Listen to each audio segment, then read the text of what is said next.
They do African competition. So All right. that's become African competition. So it's now an African competition, serves for the qualifiers for the African Rowing Federation. Okay, so that's a good one. So when are we starting this competition? When are you starting this competition, or when is it starting? But for the competition, they're going to start in July 27 to August 1st. All right, so bookmark that day, July 27 to August 1st. That's next month.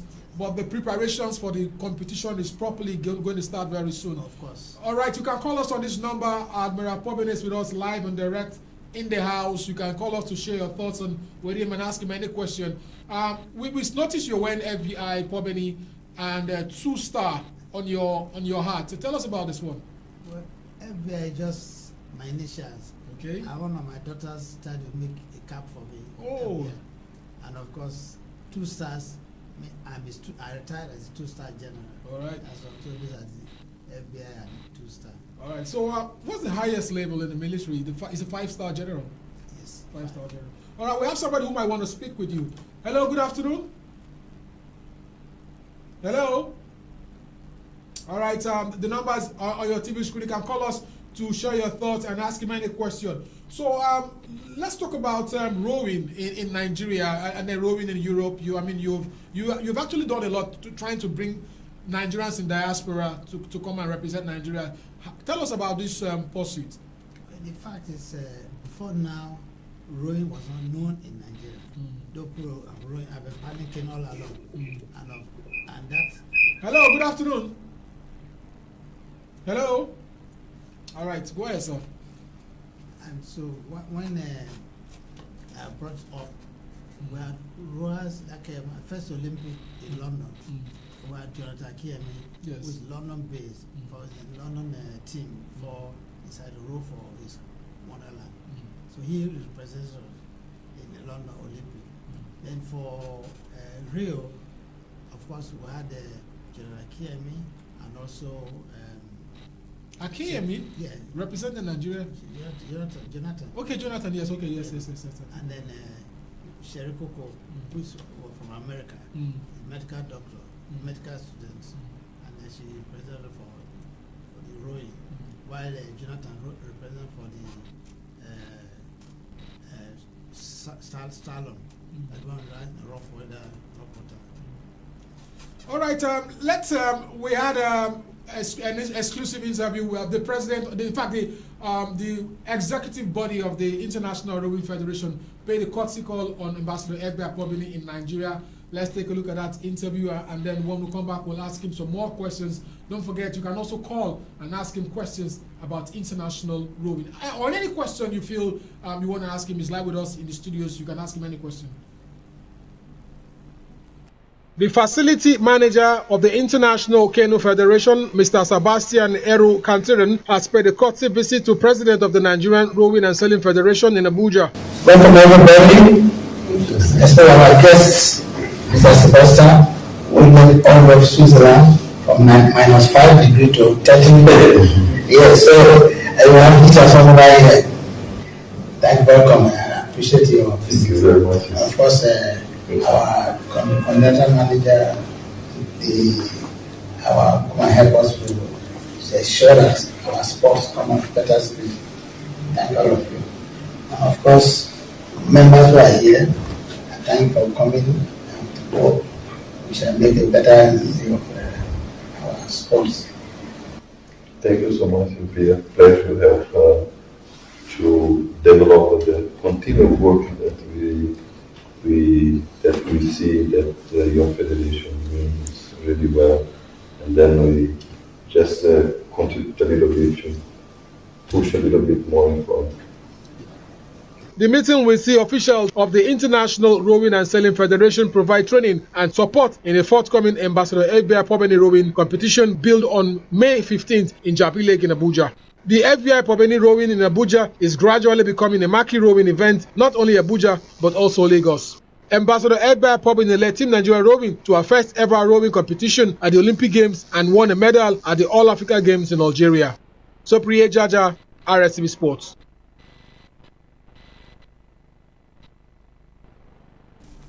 All right, so we're talking about rowing, international rowing, and we have the president of the Nigerian Rowing, Canoeing, and Sailing Federation with us live and direct. I flew all the way from Abuja yesterday, so I want to say a very big thank you for coming from Abuja to the studios. So let's talk about this one. It's now serving as a qualifiers, is it? No, this one is not. Okay. This is just normal competition. Okay. And then the Paralympic West Africa. Okay. Okay. Then after the African. Okay. So there are more days. Yes. Then after, in November, yes, there will be African qualifier. Okay. Which is a first in West Africa. So was that why we had the president? Yes, yes. Sebastian. So, yeah, the international coach. He came to coach our athletes. They want some of the technique, something they should do, which is very, very good. Okay. You are a Ijaw, and I mean I'm also a Ijaw, and then the question is, why do Ijaw people like water? Let me ask you that question, because we have an interview with you. We talked about Ijaw people and water and rivers and stuff like that. Well, as you can see, our terrain, you adapt to your terrain. Adaptation, any animal adapts to the terrain and survive. To survive, you have paddle canoe from one place to another. But you have paddle canoe to school. Paddle canoe to church. So therefore, that's my hacking. And when paddling, that becomes your instinct. Okay. Like people make joke. I heard that when a job will have a job, when they born a child, they throw the child into the water, and the child will have to survive for some hours. I said, no, it's not hours, days. I said, no, it's not days. It can't be possible. I said, when you ask the question, why put a child for water for hours? It's not possible. Not that, it's just adaptation, because they're not afraid, they're not scared. Like another person, no water, scared to get into the water. Okay, let's take a listen to his interview we had with him exclusively on rowing and his career in Navy, and of course the Ijaw stuff. Take a listen to it.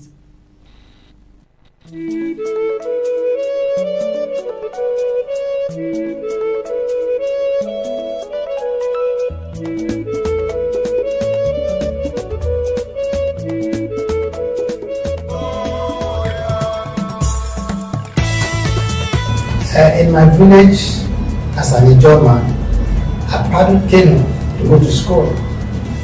I paddle canoe to go to markets.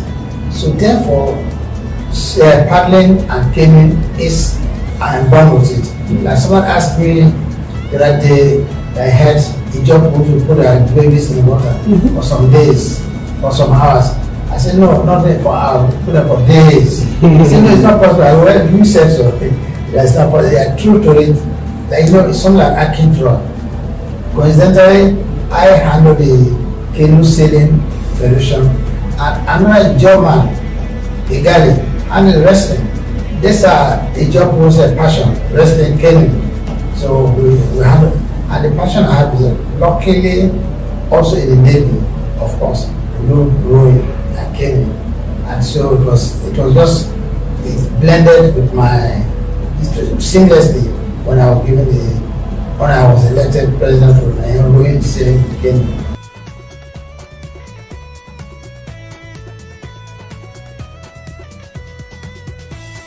Yeah, when I came on board the federation, there were no boats, no canoe. It was a paddle theoretically, in, out theory. And we went to Tunisia for competition and came very good last. And I said, no, this is not my gene. I said, my Porbeni, I don't take last. I must, like a worry boy, I can't carry last. And I made sure we got our boats, 11 years at the port, cleared them, and with that, with boats availability, we started making till we had the first Olympic appearance in London. And after that, that's over just like Akiemi. And then after that, when I had the second appearance at Rio with Sherry Kuku and Mr. Akiemi and Tupu. And of course, in Japan, we had 3 athletes, which all were the paraclet and 2 able-bodied athletes, and they all performed their best. We just finished an event in Halifax, in Canada, for pre-Olympic qualification. We hope we shall get better results.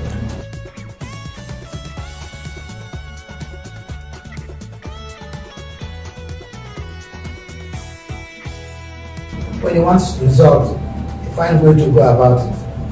I go to the waterfront in Lagos, Bondo waterfront in Port Harcourt, and then the canoe boys who can swim and who can know how to paddle canoe, I bring them on board and then fine-tune them to technical rowing and canoe. Like my champion to my African champion today, Ayobide Bello. I brought her from waterside in Lagos. Today, she's star in her village. She's done very well, building house for herself. She's done very well for herself. So therefore, I go through the nitty-gritty and get on board.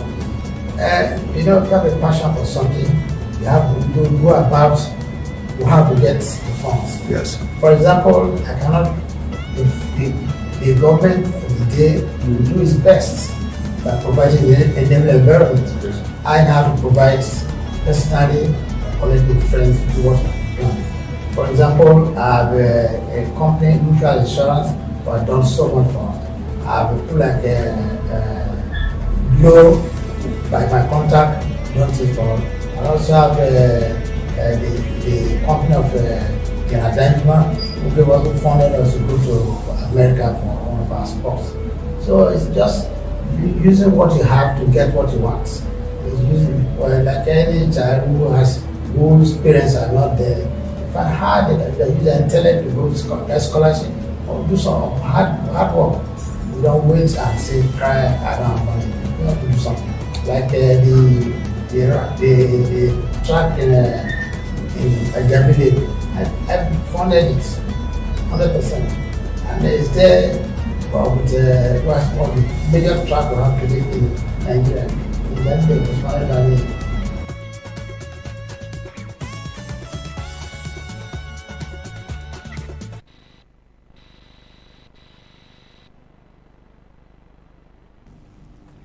All right, so that's a question. 5 questions for Admiral Festus Porbeni. We had that one with him live in his premises. So let's talk about your relationship with Victor Agali, the president of the Nigerian Wrestling Federation. He's also a German like you.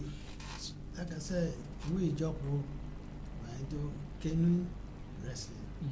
Coincidentally, we handle this at the federal level. I'm the president of rowing, canoe sailing, and the president of wrestling. So we just coincident.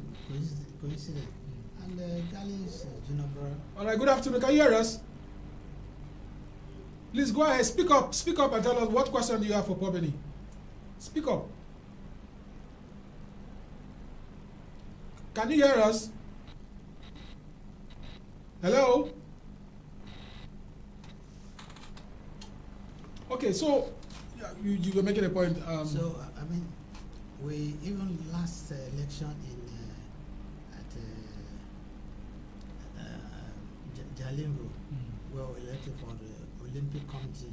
He contested for position in the Olympic Committee. But it's a very, very articulate boy who has worked very hard in wrestling, and from internationally and locally. He was defeated, but some little margin. It's very hard-working boy. So let me ask one question. I mean, you're in Nigeria. You currently experience what is happening in the country. What's your thought about Tinubu? Are you happy with his performances so far? Maybe 1 month. Well, 1 month or some weeks, he had performed as someone who want to do a job. He landed just running, not waiting. Hello. Good afternoon. Good afternoon. Good afternoon. Can you hear us? So okay. So you okay? How do you rate President Tinubu? I rate very, very high, very high, because I mean I was one of those who handed over power in 1999 to him, or governor of Lagos State. Lagos State was lower than Port Harcourt, where General Abacha had moved all the ministries, all the embassies. So houses were Lagos State was cheap and almost inconsequential. Today, Lagos State is now ranking about the 5th largest economy in Africa, where we were almost nothing. So any man who can do that to a point, I know that he can do something for the country. And he prepared in mind for the leadership of the nation. He worked very hard towards it. Hello? Yes, good afternoon. Good afternoon. Help me tell Tinubu where price. What's your name? What's your name? He said you said you should help you should tell Tinubu to reduce the fuel price. We're discussing behind the scenes about this one. You said you should help tell President Tinubu to reduce the fuel price. What do you say? Well, for me, he cannot reduce the price. It's not depend on market forces. Okay.